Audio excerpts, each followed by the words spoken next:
ગયા લેક્ચરમાં આપણે જે માઇક્રો કંટ્રોલરનું જે આર્કિટેક્ચર જોયું હતું બરાબર છે, એની અંદર આપણે મેઇન લાક્ષણિકતાઓ જોઈ હતી બરાબર કે અલગ અલગ એની લાક્ષણિકતાઓ છે, શું શું એની અંદર છે, શું નથી વગેરે. મેઇન વસ્તુ જે છે એ છે આપણી રેમ અને રોમ બરાબર છે. 4 કેબીની શું છે આપણી પાસે, 4 કેબીની ઇન્ટરનલ રોમ છે.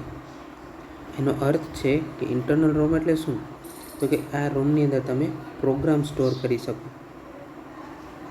બરાબર છે. રોમ હોય એની અંદર શું સ્ટોર થાય, પ્રોગ્રામ સ્ટોર થાય.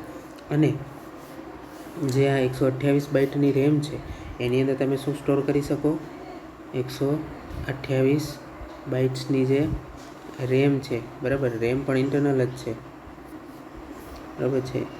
ઇન્ટરનલ રેમ, આ ઇન્ટરનલ રેમની અંદર તમે શું સ્ટોર કરી શકો, ડેટા બરાબર છે. તો આ વસ્તુ આપણે એકદમ બરાબર સમજીએ કે 4 કેબીની રોમ છે બરાબર છે અને 128 બાઇટની રેમ છે બરાબર છે. તો હવે કોઈ કહી શકે કે આમાંથી કોણ મોટું છે, તો સ્વાભાવિક છે કે 4 કિલોબાઇટ એટલે કે અહીંયા કિલો જે છે ને એ આપણે 1000 નહીં, પણ જ્યારે પણ આપણે ડિજિટલ ઇલેક્ટ્રોનિક સાથે કામ પાડતા હોઈએ ત્યારે કિલોને આપણે 1024 બાઇટ્સ એવી રીતે લખવાનું. અને રેમ જે છે આ તો રોમ આવી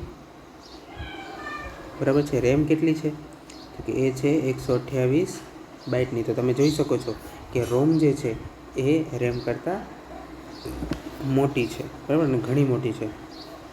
ચાલો તો હવે આગળ જઈએ. આપણે આગળ જે જોવાનું છે જોઈએ એ છે પ્રોગ્રામ સ્ટેટસ વર્ડ બરાબર છે, એટલે કે ફ્લેગ રજિસ્ટર.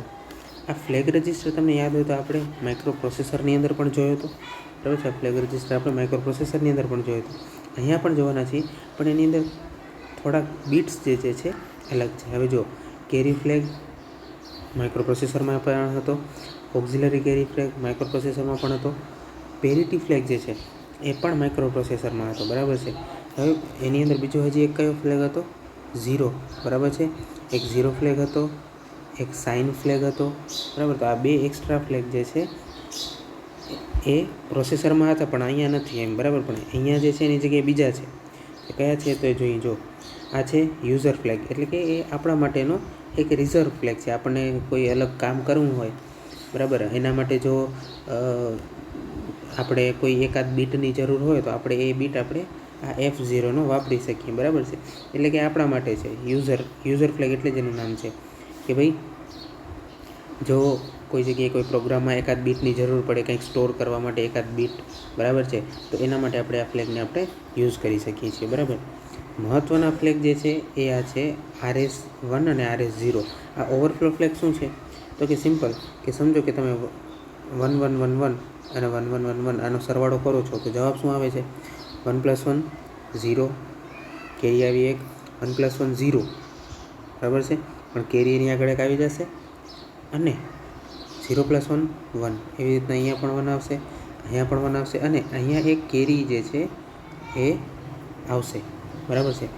પણ હવે અહીંયા થશે શું કે ઓવરફ્લોનો અર્થ એ છે કે માઇક્રો કંટ્રોલર જ્યાં સુધી કાઉન્ટ કરી શકે છે ત્યાં સુધી આપણે કાઉન્ટ કરી લીધું છે, અને હવે ફરીથી 0થી શરૂ કરવું પડશે. જો સમજો બરાબર છે. કેરી ફ્લેગ અને ઓક્ઝિલરી કેરી ફ્લેગ તો સમજાઈ ગયું બરાબર. કેરી ફ્લેગમાં શું છે તો કે જે 7th બીટ છે આપણો બરાબર. સમજો કે આ ટોટલ 8 બીટ છે બરાબર છે. આ ટોટલ જે છે એ શું છે, આપણા 8 બીટ છે બરાબર છે. હવે એની અંદર કંઈક ને કંઈક સંખ્યા છે બરાબર.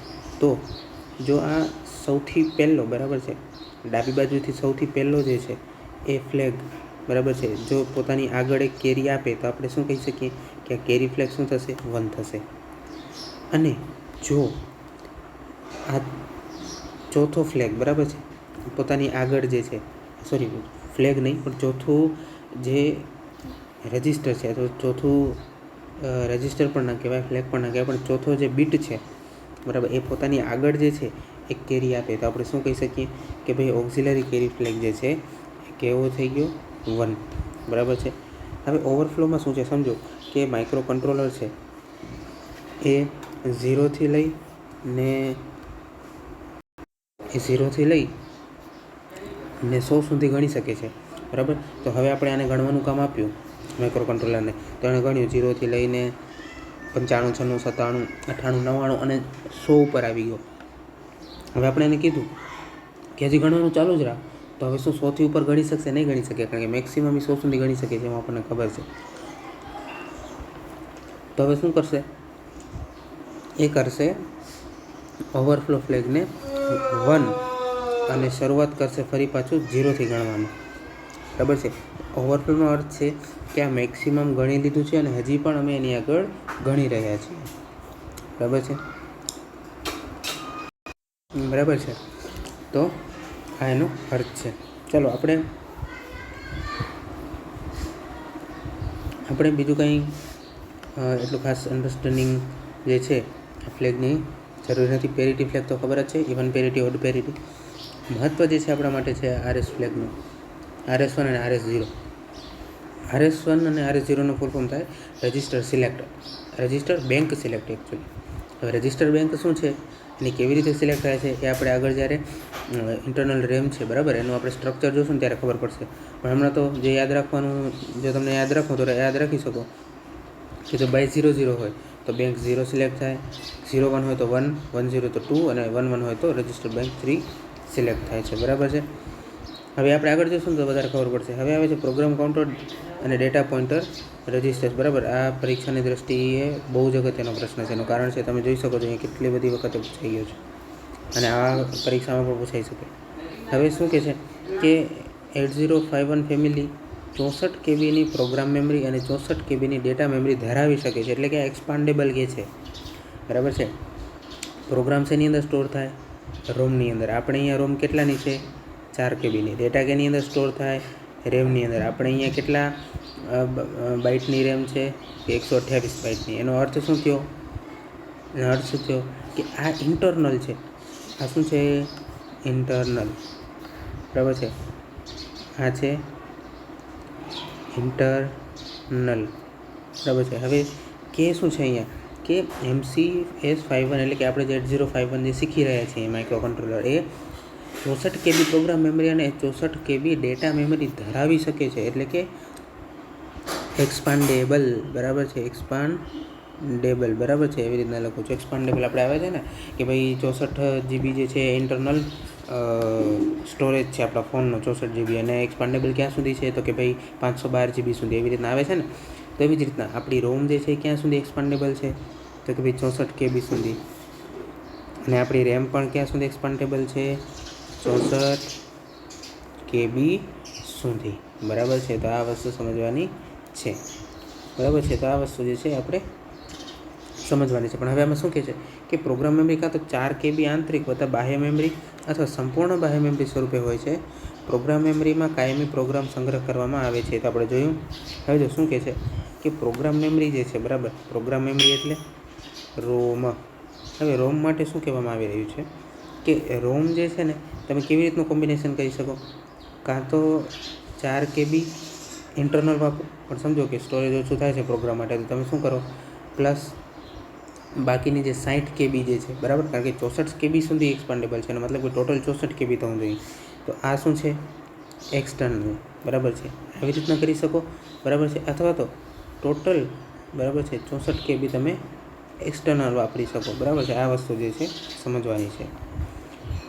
હવે આપણે આ ક્યાંથી ક્યાં સુધી હોય છે? હવે જો 4 KB જે છે એ ઇન્ટરનલ એડ્રેસ છે, બરાબર. તો 4 KB, હવે 4 KB છે તો એને કેવી રીતે દર્શાવવામાં આવે? 000 હેક્સથી 0FFFX. હવે એનો અર્થ શું છે સાંભળો. આપણને ખબર છે કે જ્યારે પણ આપણે કોઈ બાઇનરીમાં, કે આ તો હેક્સમાં છે, ચાલો હેક્સમાં છે, તો હેક્સાડેસિમલમાં છે, તો એને આપણે કન્વર્ટ કરવું હોય બાઇનરીમાં, તો કેવી રીતે કન્વર્ટ કરી શકીએ? તો આપણને ખબર છે 1 2 2 દુ 4 4 દુ 8 8 દુ 16 16 દુ 32, બરાબર છે. 32 દુ 66 66 દુ 128. આવી રીતના આપણે લખતા જઈએ. જ્યાં પણ નીચે તમને દેખાય એની આપણે નીચે 1 કરતા જઈએ, બરાબર છે. આવી રીતના જ્યાં પણ આપણને બાઇનરીમાં 1 દેખાય છે, બરાબર, અને પછી આપણે એને ગણી લઈએ, બરાબર. તો કહેવાનો અર્થ એ છે કે 4 KB જે છે એ તમને કયા એડ્રેસ ઉપર મળી જાય? FFF હેક્સ ઉપર તમને એ મળી જાય, તો 4 KB એટલે કે આટલા સુધી જે છે ઇન્ટરનલ એડ્રેસ છે. આના પછીનું જે છે એ એડ્રેસ બાહ્ય મેમરીમાં હોય છે, બરાબર. એટલે કે જો મેં તમને કીધું ને કે ભાઈ તમે કેવી રીતના રોમ જે છે એનું કોન્ફિગ્યુરેશન કરી શકો. જો રોમ છે એનું કોન્ફિગ્યુરેશન તમે આવી રીતના કરી શકો કે 4 KB એટલે કે 000 હેક્સથી 0FFF હેક્સ જે છે ઇન્ટરનલ પ્લસ બાકીનું 60 KB એટલે કે આના પછીથી લઈને ટોટલ F, બરાબર છે, એટલે કે પૂરેપૂરું એ એક્સટર્નલ. આવી રીતે કરી શકો. અથવા તો તમે શું કરી શકો તો કે આ તમે કેવી રીતે કરી શકો કે ભાઈ પૂરેપૂરું એક્સટર્નલ, બરાબર, એટલે કે 0000 હેક્સથી લઈને FFF હેક્સ સુધીનું પણ એક્સટર્નલ, બરાબર છે, એવી રીતે કરી શકો. પછી આવે છે DPTR એટલે ડેટા પોઇન્ટર રજિસ્ટર. હવે ડેટા પોઇન્ટર રજિસ્ટર એટલે શું છે? ડેટાને પોઇન્ટ કરે છે, પણ ક્યાં? એક્સટર્નલ મેમરીમાં, બરાબર છે. જો અહીંયા લખેલું જ હશે કે DPTR બે ભાગમાં, એ બે ભાગ હું તમને સમજાવું છું. તેનો ઉપયોગ 16 બીટના ડેટા પોઇન્ટર તરીકે થાય છે, પણ ક્યાં? બાહ્ય રેમને એડ્રેસ કરવા માટે. હવે મેં તમને કીધું એમ કે રેમ જે છે, રેમની અંદર શું સ્ટોર થાય? ડેટા, બરાબર, ડેટા. હવે જરૂરી નથી કે આપણે ઇન્ટરનલ રેમ જ વાપરીએ, અને ઇન્ટરનલ રેમ તો કેટલી ઓછી છે, જો માત્ર આટલા બાઇટની છે, 128 બાઇટ. એટલે કે તમે 8 બીટના, બરાબર છે, 8 બીટના તમે 128 જ ડેટા સ્ટોર કરી શકો. તો જરૂરી છે કે આપણે બાહ્ય રેમનો ઉપયોગ પણ કરીશું. તો બાહ્ય રેમ છે, સમજો કે આપણી બાહ્ય રેમ છે, બરાબર છે, આ આપણી છે બાહ્ય રેમ. તો હવે આ બાહ્ય રેમ જે છે એના દરેકે દરેક રજિસ્ટરનું કંઈક એડ્રેસ હશે, જેમ કે 01 હેક્સ, ચાલો આ છે 11 હેક્સ છે, કે પછી અહીંયા છે 23 હેક્સ છે. તો આવી રીતના એના એડ્રેસ હશે, બરાબર છે. તો આ એડ્રેસ જે છે, બરાબર છે, જનરલી એડ્રેસ જે છે એ આવી રીતના બે નથી હોતા, બરાબર છે. એડ્રેસ જનરલી કેવા હોય છે? 16 બીટના. તો અહીંયા છે જેમ 010 હેક્સ છે, આ જે છે એનું 1321 હેક્સ છે એડ્રેસ. તો આ એડ્રેસ જે છે, બરાબર છે, એ એડ્રેસ જે છે એ ડેટા પોઇન્ટર રજિસ્ટર લઈ જાય છે કે ભાઈ આ રજિસ્ટર ઉપર જે પણ મારો ડેટા છે, બરાબર છે, એ ડેટા અમને આપો, બરાબર છે, ડેટા અમને આપો, બરાબર છે. હવે શું કહે છે કે DPTR જે છે એ DPH એટલે કે હાયર બાઇટ અને DP લો એવી રીતના વહેંચાયેલો હોય છે. એટલે હવે આનો અર્થ શું? તો કે આ 8 બીટનો છે, બરાબર છે, આ એ 8 બીટ છે, આ એ 8 બીટનો છે, એટલે કે ટોટલ 16 બીટનો છે. તો DPH અને DPL શું લઈ જાય છે? એડ્રેસ. જેમ કે સમજો કે મારે 0123, બરાબર છે, હેક્સ, આ જે એડ્રેસ છે એક્સટર્નલ રેમનો, એની અંદર કયો ડેટા છે મેળવવો છે, તો હું DPHની અંદર 01 સ્ટોર કરીશ અને DPLની અંદર 23 સ્ટોર કરીશ, અને આખું DPTR રજિસ્ટર બનશે, બરાબર. આ આખું શું છે? DPTR register. અને આ એડ્રેસ ઉપર એક્સટર્નલ રેમમાં જે ડેટા હશે આપણને લઈને આપશે, બરાબર છે. પછી આ સ્ટેક પોઇન્ટર આપણે જોઈ ગયા છીએ, બરાબર છે. આ બધા એડ્રેસ એટલે આ બધા જે રજિસ્ટર એડ્રેસ પોર્ટ છે એટલે કામના નથી. હવે જે આવે છે આંતરિક રેમની ગોઠવણ, બરાબર છે. આંતરિક રેમની ગોઠવણ તમે જોઈ શકો છો કે કેટલો અગત્યનો પ્રશ્ન છે. તો આંતરિક રેમની ગોઠવણ આપણે નેક્સ્ટ લેક્ચરમાં જે છે એ કન્ટિન્યુ કરશું, બરાબર છે. અત્યારે આપણે આ નથી જોતા, કારણ કે આ જે છે એની અંદર તમને વ્યવસ્થિત રીતે સમજાવવું પડશે, બરાબર છે. એના માટે થોડો સમય લાગશે, એટલા માટે આપણે જે છે અહીંયા જ લેક્ચર પૂરું કરીએ.